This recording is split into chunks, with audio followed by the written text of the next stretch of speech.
సినిమాలో ఒక డైలాగ్ ఉంది కదా సార్, నెక్స్ట్ టాపిక్. సినిమాలో ఒక డైలాగ్, సింహం లేటెస్ట్గా వచ్చినా లేటెస్ట్గా వస్తుందని చెప్పి కేటీఆర్ ఈ మధ్యకాలంలో కేసీఆర్ రెండు కలిపారు. లేట్గా వచ్చినా లేటెస్ట్గా వచ్చాను అనేది రజనీకాంత్ డైలాగ్.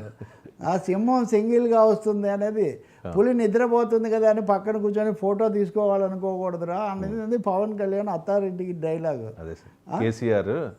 అందుకని కేసీఆర్ ఇప్పుడు వచ్చారు. కరెక్ట్ సార్ కేసీఆర్ ఈసారి కొడితే దెబ్బ మామూలుగా ఉండదు. రీసెంట్గానే కదా సార్ మాట్లాడారు, నాకు తెలిసి ఆ వాయిస్ ఉన్నట్టుంది, ఒకసారి ప్లే చేయండి.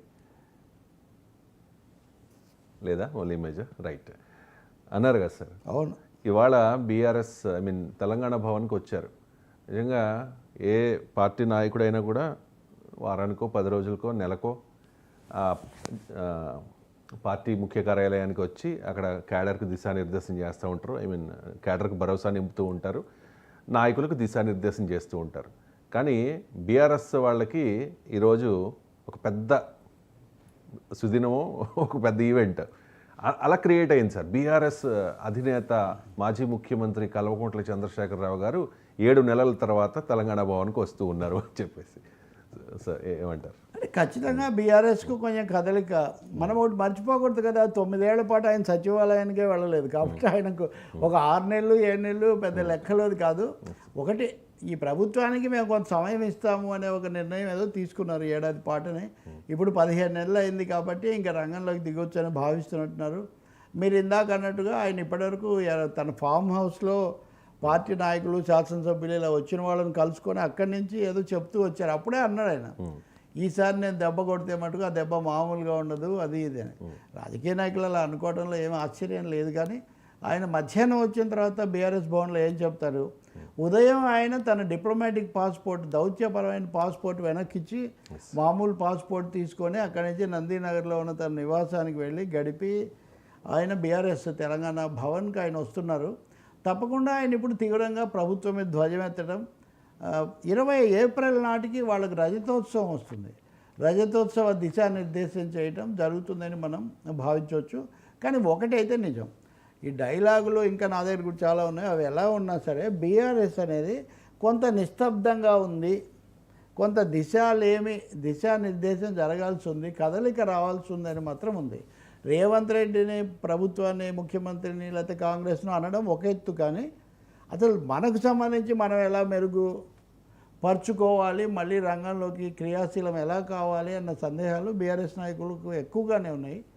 మరి వాటిని ఏ విధంగా కేసీఆర్ దిశానిర్దేశం చేస్తారో చూడాలి. ఇక్కడ ఇంకోటి కూడా ఉంది. కొద్ది రోజుల కిందట ఆంటీ అని ఆమె హైటెక్ సిటీలో ఆమె కుమారి ఆంటీ నేను కొద్దిసేపటి క్రితం చూశాను సార్. అదే ఆమెను కదా. కానీ ఇప్పుడు సిరిసిల్లలో ఒక ఆయన కేటీఆర్ పేరుతో టీ స్టాల్ నడుపుకుంటున్నారట. ఆ టీ స్టాల్ని ప్రభుత్వం మూసేయించిందట.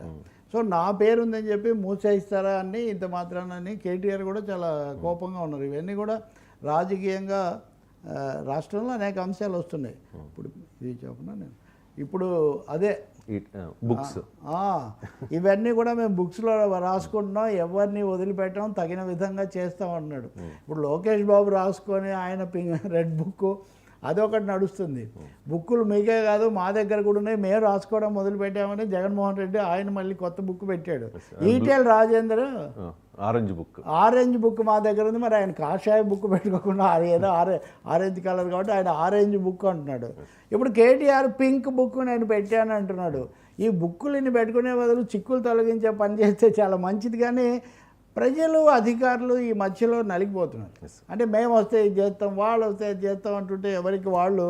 ఇప్పుడు నిజంగా అధికారులు అంటారు కదా, ఈ టీ స్టాల్కి ఏదో అనుమతి లేనట్టుగా ఉందని వాళ్ళు ఏదో అదే అన్ని సాకులే, నా పేరుతో ఉంది కాబట్టి తీసేశారని ఈయన అంటారు. మరి ఏం జరుగుతుందో మనం చూడాలి. కానీ కేసీఆర్ ఈరోజు బీఆర్ఎస్ నుంచి శంఖారావం పూరించి బహుశా రజతోత్సవానికి సిద్ధమైతే మటుకు తెలంగాణ రాజకీయాల్లో మళ్ళీ ఒక కొత్త అధ్యాయం, ఎన్నికల అనంతర అధ్యాయం మొదలైందని చెప్పి మనం భావించవచ్చు. బీజేపీ కూడా సమానంగా శంఖాలు పూరిస్తున్న సమయంలో ఈ శంఖారావాలన్నీ కలిసిపోతాయా, విడివిడిగా ఉంటాయా, స్థానిక ఎన్నికలలో మనకు తేలేటటువంటి అవకాశం ఉంటుంది. Right sir.